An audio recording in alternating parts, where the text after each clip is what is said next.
Hey there, YouTube. So just a little something. When I did my Twitch stream, when I did my first Twitch stream of Higurashi, I recorded chapters 1, 2, and 3 all in one sitting. But unfortunately, there was a mic issue I was unaware of that started cropping up in chapters 2 and 3 that really ruined the audio quality. So I can't use those parts, but I want to have the whole game uploaded onto YouTube. So this is sort of a YouTube exclusive-ish, I guess. Like, there's nobody watching. I am literally just recording this so that I have the footage of me reading through chapters 2 and 3. That's why you'll notice like some weird continuity errors between chapter 1, which you presumably just watched or watched yesterday, and now where I have a different shirt and a different hairstyle and whatnot. Yeah, just wanted to explain that real quick, and let's go ahead and just jump right on into chapter 2 for YouTube.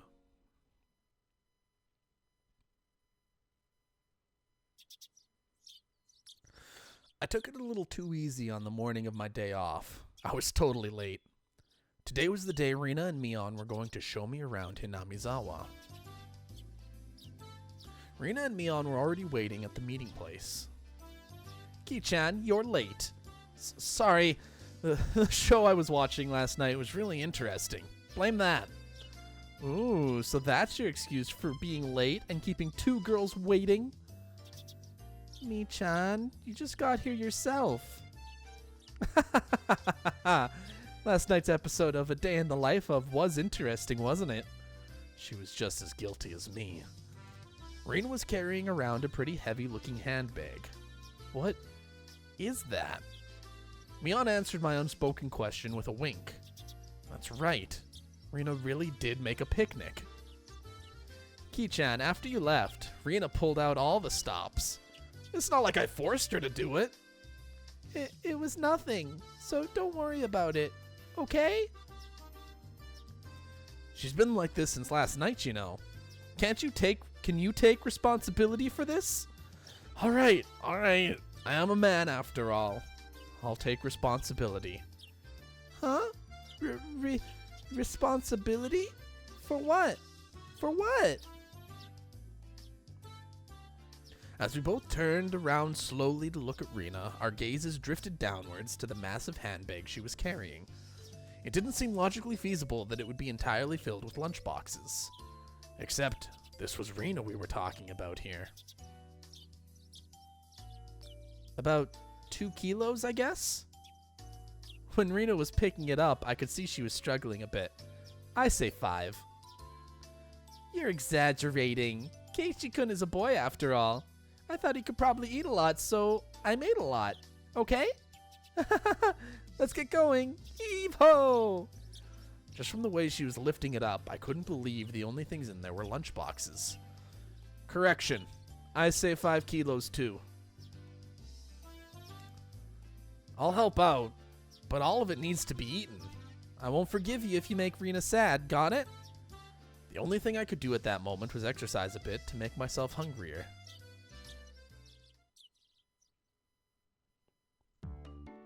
Having finished with the pleasantries, we began our leisurely stroll. A carefree walk bathed in the gentle morning sunlight.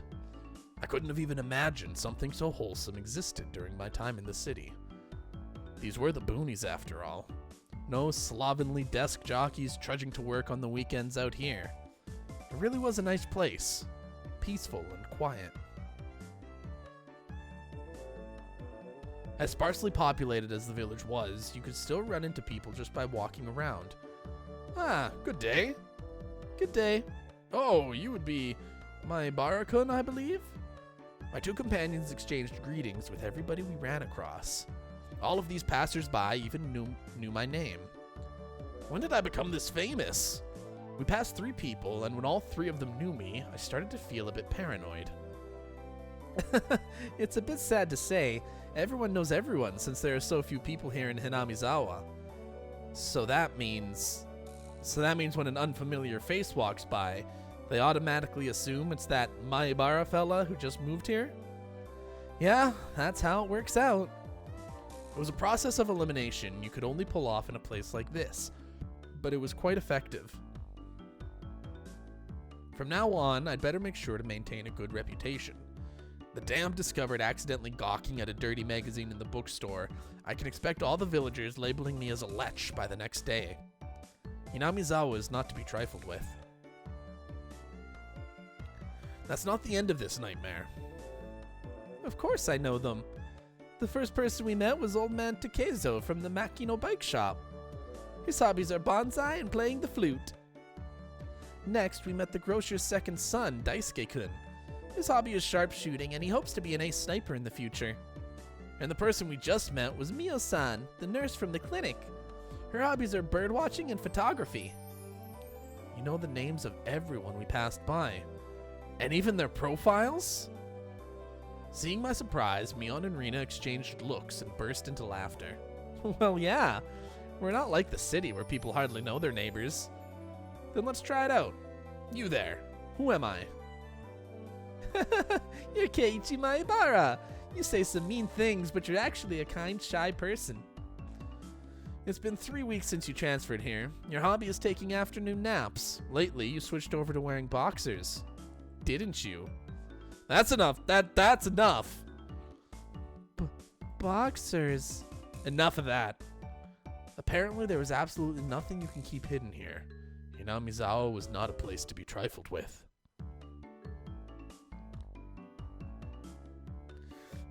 This feels more like you guys are showing me off rather than showing me around.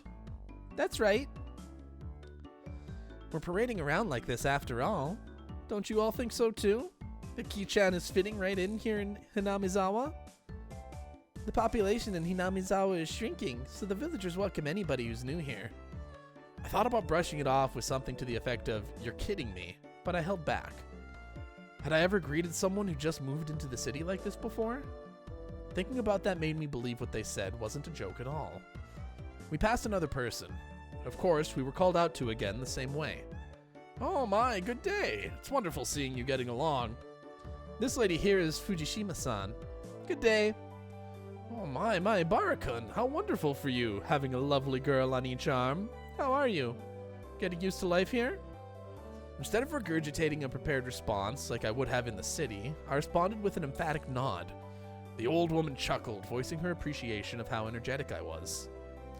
Good. As I looked back over to Rena and Mion, they gave me a wink.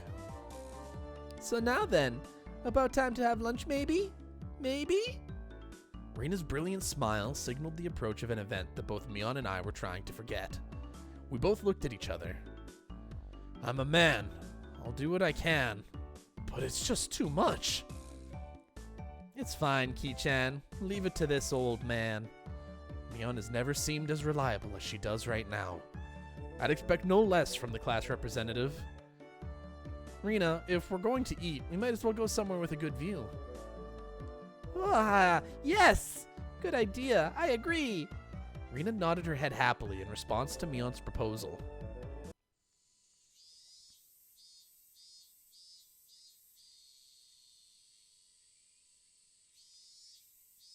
Cresting the top of a stone stairway, a shrine drawn straight out of my imagination appeared before us. It had worn down a bit through the years, but the fallen leaves had been swept up, giving it a tidy feeling. Wow, you can tell I've been recording all day. I haven't. I recorded for like 2 hours. This here is the Furude Shrine. It's probably the place with the best view around. This place. Be sure to remember it. On our next break, a festival will be held here. Isn't it a bit too early in the season for a festival?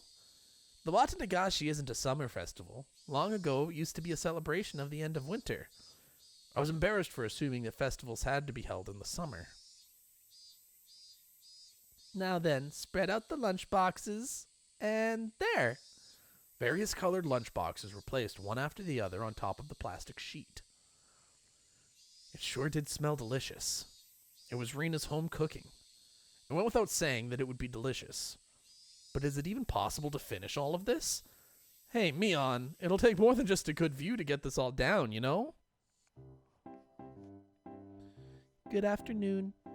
It was Rika-chan and Satoko. Why are they here? Mion grinned over at me. I see. This was her secret plan, to power in numbers. You have my thanks, Mion. Following up when all the pieces are in place is my specialty. We just had to come since there was such a commotion. What is the meaning of this? Take a look. It's time for lunch. Buffet style. A handmade gourmet meal by Rena. I can see that much. Why have you laid out a tarp on our property? The temple is public grounds. It's not yours. Keiichi is right. This is everyone's property. Wow, Rika-chan is such a good girl. Have a seat. Eat with us. After opening up a spot for Rika-chan, I promptly turned my back to Satoko. Hold on 1 second. Where is my spot? No spot for you. Nothing for you to eat. Don't worry. There's some for you too. None. I'll eat all of hers. I will not allow that. Rika! Here, chopsticks. Both Satoko and I leapt at the boxes, having it out with each other. Man, really? Ki-chan, you're really good at leading people on. You might have a talent for this. Have a plate. One for me-chan and Rika-chan, too. Rena whipped out pairs of chopsticks and paper plates. If we don't hurry, it'll all be eaten up. That's right. Okay. Shall we commence this battle? Please eat a lot. There's enough for everyone, Rena said as she opened up a thermos. Just then, I realized that this lunch was made under the assumption that 5 people would be eating. It didn't change how much there was, but the implication behind it was different. I will not allow you to have this hamburger. Using your elbow is against the rules, Satoko. Grabbing the back of my collar is also against the rules. It was a tough battle. Blocking with her full momentum and an elbow in the opening moves, Satoko appeared to have the upper hand. But the difference in our proficiency with chopsticks proved to be fatal and gave me the upper hand. The last meatball! Satoko Hojo has been bested! Satoko and I amiably began choking at the same time, falling backwards and spasming. Rika-chan patted me on the head to clear it, even though it was actually stuck in my throat. Seeing that made Rena blush and breathe heavily in excitement. It was almost like flowers were floating all around her. Mion advised Rena to refrain from saying anything that could get her locked up. This is how our meals usually go. I'd do anything in my power, just so things could stay like this.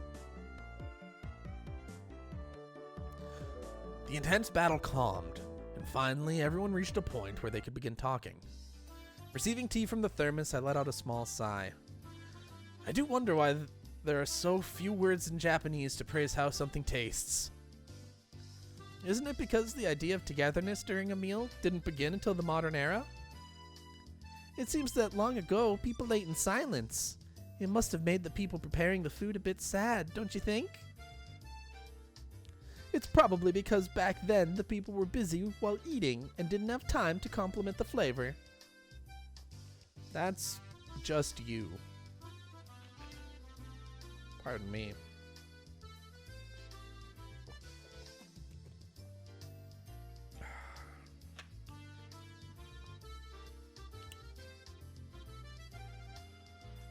But you know, just hearing that it's good makes me happy.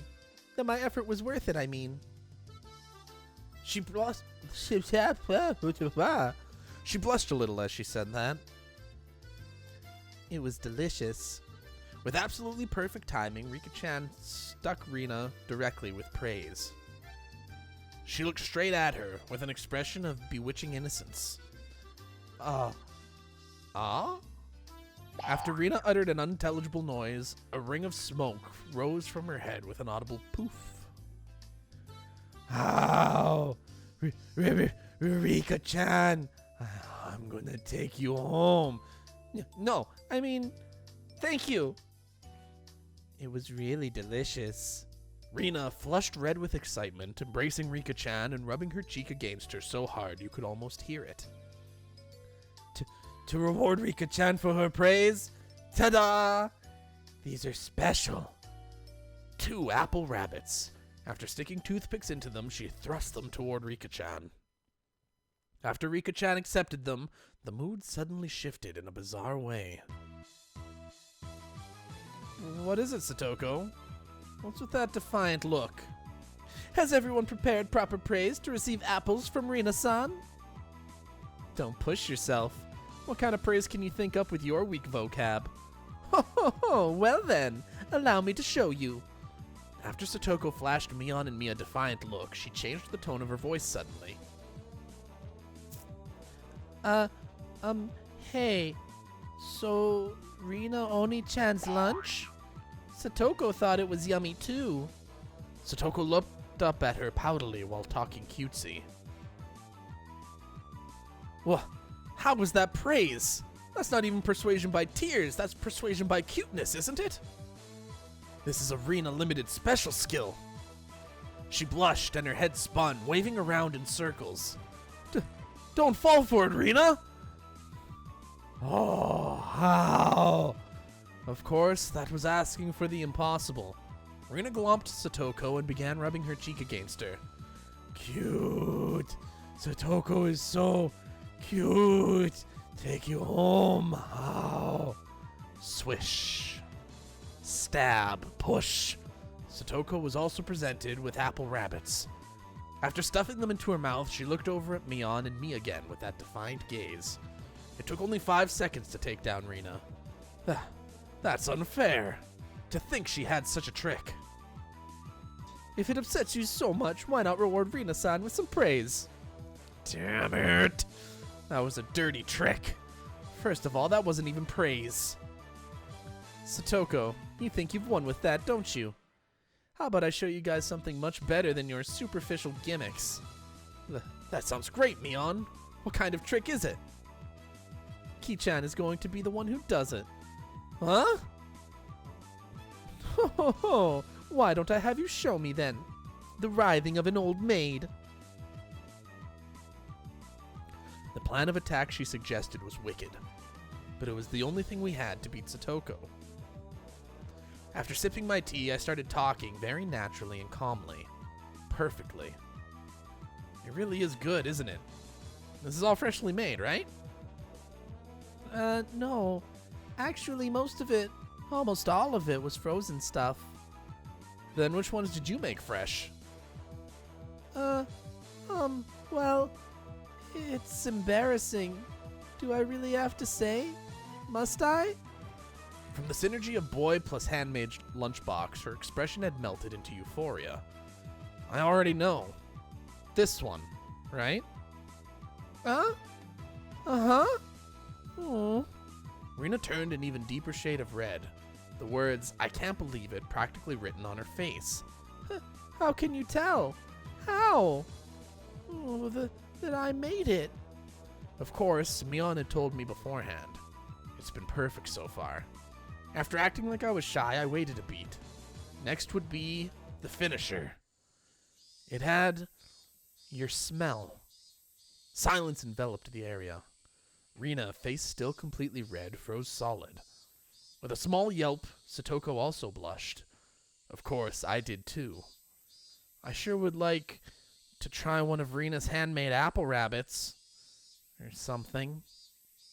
Even if this was all because I was competing against Satoko, it felt like I had crossed the line by a good 9 yards, I think.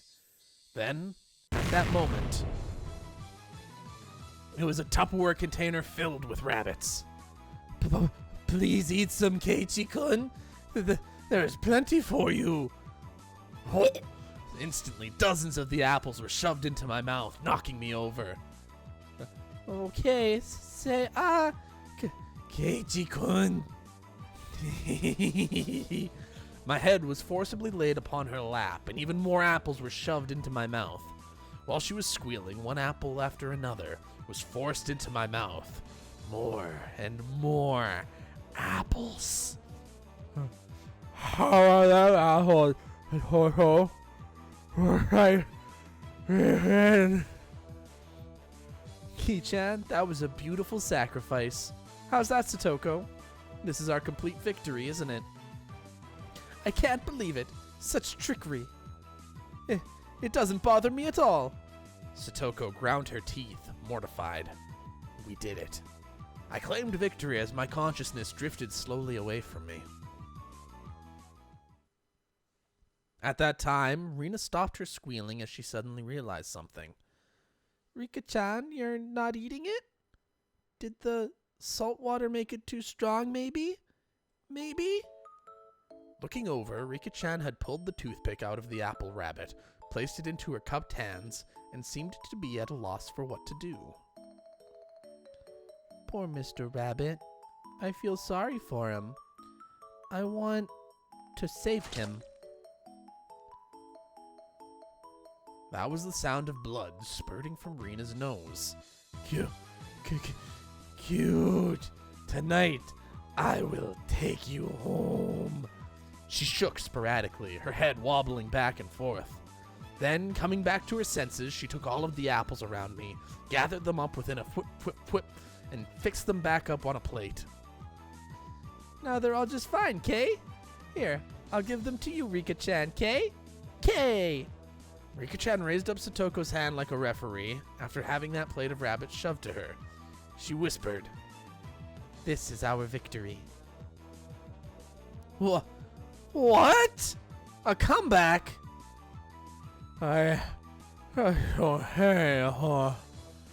Thus, my sacrifice ended up being in vain. Well, it was valiant. We tried our best, but on this day we came up short. It was a fun-filled, crazy day, but as soon as the sun began to set, the end of the day really did come quickly. Later, Rena and Ki-chan. See you tomorrow. Thanks for the day, Mion. I had a great time. See you tomorrow. Satoko and Rika-chan went home as well. We parted ways with Mion, and it ended with just Rena and myself enjoying the evening air on our way home. Thanks for coming today, Keiichi-kun. Was it fun? Yeah, lots of fun. Almost feels like a waste to go home now.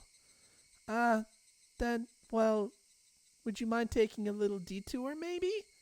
Maybe? A detour? Is it far? It's a bit of a walk, but it won't take long. Since we had been walking around all day, I must have seemed a bit tired. Not feeling like teasing Rena, I quietly nodded.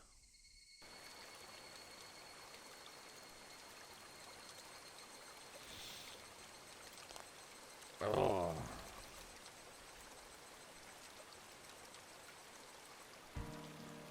Traversing a small path and up a small hill, the land suddenly stretched out before us. There, what looked like the remains of a dilapidated construction site came into view.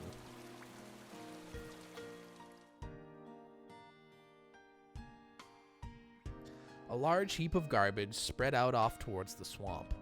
Probably illegal dumping. I recalled it being in the newspaper. It's been quite a while. I wonder what's here. When you say it's been a while, you mean the business you had here was with this garbage pile? It's not garbage. To me, it's a pile of treasure. Rena had already entered that well-known cute mode of hers. So that meant there was something cute here? Oh, a new pile. I can't wait. She bounded up the unstable slope. I'd expect no less from a born and bred country girl. Hey, wait, I'm coming. Whoa. My city-raised self was completely pitiful. It's all right. Just stay there, Keiichi-kun. It won't take long. Rena kindly declined my accompaniment. Don't fall. Watch your step. I'm fine. This is nothing at all. Literally bounding up the heap of trash, Rena disappeared over the other side. I didn't like being left behind, but I was still pretty tired from the whole day, so I just ended up waiting. Without the lively Rena around, the surrounding area quickly fell into silence. The cry of the Higurashi gently cooled the air. Fairly exhausted, I began to feel a little sleepy. Just then, the sudden noise of scattering pebbles alerted me to somebody's presence. Startled, I turned around. Standing there was a typical-looking photographer. He spied over at me through his camera. His body was tanned and fit, but something about him seemed unreliable, and he had a bit of an aloof air about him. Well, it didn't seem like he was a bad guy in any case. Whoa, you surprised me. Although startled when I turned around, he overplayed his reaction. That was my line. I'm the one who's surprised here. My bad. I didn't mean to startle you. Are you from Hinamizawa? I gathered that he wasn't from that question. Unfazed by my suspicious outlook, he introduced himself without my prompting. I'm Tomitaki, freelance photographer. I come to Hinamizawa from time to time. I didn't ask you who you were. Quite rude to photograph someone without consent, one would think.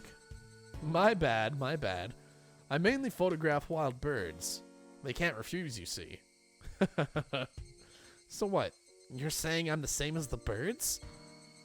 No, well, you see, that image of a young man in the twilight was just picturesque. I apologize for trying to take your picture without asking. Adults are pretty slick. All that annoyance I felt for being startled just flew away as he buttered me up. I had no intention of hanging around with this guy trying to get cozy with me, except it didn't seem like Rena would be back soon. But this older guy, Tomitake-san, he didn't mind my cautious responses and continued rambling on by himself. Keiichi-kun, sorry to keep you waiting. I'm finished now. Rena popped her head out from one of the lower piles of garbage and waved her hand. You have someone with you? What would she be doing over there? That's what I wanted to know. Dunno. Maybe she's checking on that dismembered corpse that was out here long ago. Tomitake-san looked shaken up by that for a moment. Uh-oh. I responded like I would if I were talking with Rena and the others. It was quite a disturbing incident. They still haven't found one of the arms.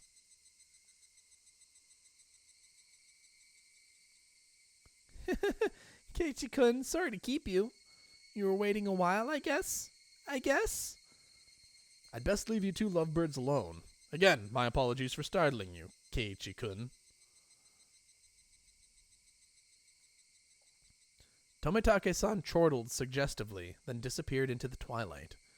Missing my chance to retort put me off a bit. Keiichi-kun, are you angry? Why, I wonder. It wasn't Rena's fault, so I decided to just brush it off for now. How was it? Find a treasure trove? Oh, yes. So listen. You see, there was a Colonel Sanders doll. A Colonel Sanders doll? Oh, that thing. Those statues they always have out in front of that fried chicken place. That life-size dummy? Yes, Colonel Sanders. How cute. I want to take it home. I couldn't tell how she decides what's cute or not. But, well, she seems to want it. It's garbage, right? No one would care if you just take it home, right? It's become the base of another pile. I can't dig it out easily. There's no lampposts over there, so it'll get dark pretty soon. Rena seemed quite down about finding a treasure and not being able to bring it back. I'll help you out, to repay you for that delicious picnic you prepared today. Ow! Thank you! Birds heading home to roost proclaimed that nightfall would soon be upon us. Keiichi-kun is going to help! I can take Colonel Sanders home. How? Rena staggered along as if intoxicated in her dreamy state of mind. I tried asking her in a way that wouldn't take her out of her cheery state. Hey, Rena, long ago, did something happen here? Seems like they were building a dam here. I don't know the details, though. How? Just wondering if you knew about, an accident or something. I don't know. Her tone was disturbingly frank. It sounded more like a denial than an answer. I must have appeared rather dumbstruck. Rena quickly lightened her expression. Actually, I didn't live here until a year ago. Huh? You transferred here too? I was sure of that. So you see, I really don't know much from before that. Sorry. Don't really know. Don't want to talk about it. That was the kind of feeling she gave me. Thinking about it, of course it would be like that. This wasn't the type of thing girls would enjoy talking about. It was quite a disturbing incident. It seems they haven't been able to find one of the arms. If it's just like Tomitake-san said, then I have a feeling only the Higurashi would know. Only the Higurashi would know. It's a good line. Really good line.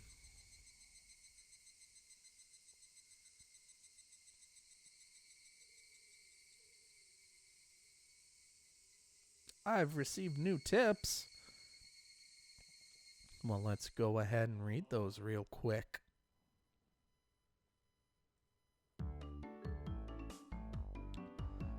So, Ki-chan, you're not stinking rich? What is this all of a sudden? Did I come to school in a limo before? How much do you get for a monthly allowance? About $10. My, that's a rather plebeian amount. His lunch is made up of normal stuff. He isn't rich. What are they talking about? To be asked out of nowhere how much I get and then told that's a plebeian amount. Sorry. Rena seemed to pick up on my dubious expression and started giggling. Ki-chan, your house, you know, it's pretty big, yeah? So the architecture has people all around Hinamizawa calling it the Maibara Manor, and it sort of stands out. Maibara Manor? Since the house is so big, everybody is gossiping, wondering exactly how rich you are. I see. Now I get it. Well, the frame of it is huge. I see how it could cause some misunderstandings. From my deduction, I wager they spent too much money on building the house, and that is why they are now broke. Being broke, how very, very unfortunate. Rika-chan took pity on me as she patted my head. I go from being treated like a millionaire to a beggar. Yeah, sorry for ruining your imagination, but we aren't millionaires. Or poor. We're the image of a normal average household. You can't call it normal with that huge house. The entranceway is all grand, and the gate is large enough for a large truck to get through. That's not normal at all. They do say the bigger your house, the more prosperous you are. The reason the house is so big is because Dad's studio is in it too. There are a bunch of different workshops, and lots of his works are hung up in different places. All of them are huge too. For those reasons, the family actually uses only a third of the house for day-to-day living. He planned it out so people and cars could come in to see the gallery he opens up in the house someday. By the way, the entranceway Mion is talking about is the one for the studio, and is normally sealed off. The entranceway the Maibara family actually uses is a very plain and simple one. The interior is much different from how it looks on the outside. I'd really like a chance to explore Ki-chan's house. Claiming not to be rich, but having a home like that, what could be hidden there? Maybe there's something cute hidden. How? They probably had no money to purchase furniture, so it's filled with Spartan rooms. If there are carpeted rooms, I would love to try rolling around on the floor. Ah, that'd be great. I want to roll around too. Seems like their imaginations were just piling on. Well, sometime in the near future, it wouldn't be too bad to invite them all to my house. Dad is a sucker for the ladies, so he might even let them look around his studio. The cry of the Higurashi crescendoed as the sky towered over everything. It was hot, but the air was clear. It smelled like the beginning of summer.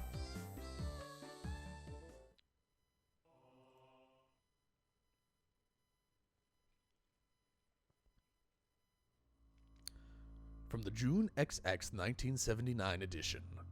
The Shishiboni City Okinomiya Police Station, June XX, late at night. Suspects XXX, X, XXX, XXXX, XXXXX, XXX were arrested on suspicion of murder and improper disposal of a corpse. The main offender, XXXX, has been added to wanted lists nationwide. According to our sources, the six suspects were at the Hinamizawa Dam construction site workroom on the XX at 9 p.m., where they are suspected to have assaulted and murdered the site overseer, XXXX, as a group, dismembering his body and hiding it. On the XX at 8 o'clock in the morning, a report was filed by the Shishiboni City Hospital in which a male suspect alluded to having murdered Mr. XXXX. When questioned at the police station, the individual confessed to the crime. Since a portion of the body was recovered at the location he gave, he was arrested that afternoon on suspicion of murder and mutilation of a corpse. The rest of the suspects were arrested the same day, but the main culprit is still at large. Police are currently on his trail. The motive is purported to be a drunken verbal dispute during which he killed the victim in a fit of anger. However, as there are multiple inconsistencies with their testimonies, the investigation is ongoing. Okay, that is going to be the end of part 2.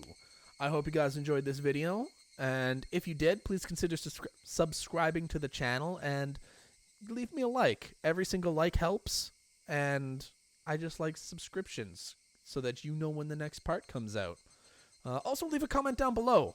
I don't know what you should put down there, but put something. Come up with something fun. I don't know. I'm bad at prompting comments. I'm bad at starting discussions. So one of you start the discussion, and we'll go from there. That's how you do it, right? You just tell people to leave a comment. They can comment whatever they want, and they do it. And then you get views because you have comments. That's how it works. That's how it goes. But that's going to be the end of this video. I hope you guys enjoyed it. And I will be back tomorrow with Chapter 3, which I'm going to record right now. So I'll see you guys tomorrow, and you'll see the me of the past. What is that? What am I doing? Anyway, yeah, hope you guys enjoyed the video, and I will catch you all next time. Ciao for now.